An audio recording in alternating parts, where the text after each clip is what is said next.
ubu iyo nguhamagara inshuro mirongo ingahe utari kunyitaba uba wumva ndi bwonsa amazi uba wumva uyu mwana wawe ari bubeho gute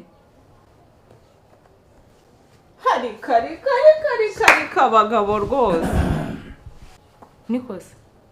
urifashe untwitsinda nziza kabisa amezi 9 nirirwa ndya kavumbi nk'ihene wabonaga nge ndi ihene kuye kurya umukungugu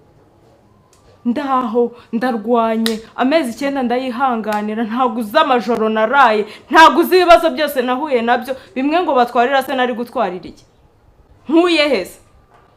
uraho ngaho uragaramye ndabona waraguze imitako nabonye waraguze n'igiteleviziyo kinini nge ntushaka no kunyitaho uyu mwana ntago ari uwacu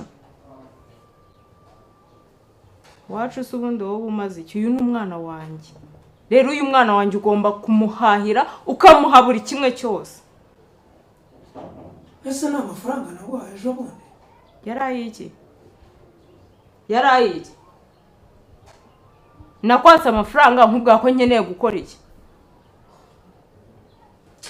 nakwatse amafaranga nkubwa ko nkeneye kwishyura inzu ubu ko nagwaye mu cyumweru gishize 50 ashize gute mba mu nzu y'ibihumbi 100 se narabyaye umwana nkeneye inzu nini ubwo zayubake ariko ushobora kuba uri kubwira umuntu utaramubyaye zaza wabyaye zahabu ku buryo tuyijyana ku isoko basaba nta kintu ngifite cyo kuburana nawe wanteye inda ku mahitamo yawe uri kumva ntago ibyo bintu rero uri kumbwira bindi bindeba nkeneye ibihumbi 200 bindi aka kanya amafaranga mfite rwose singaho ndi ubone mva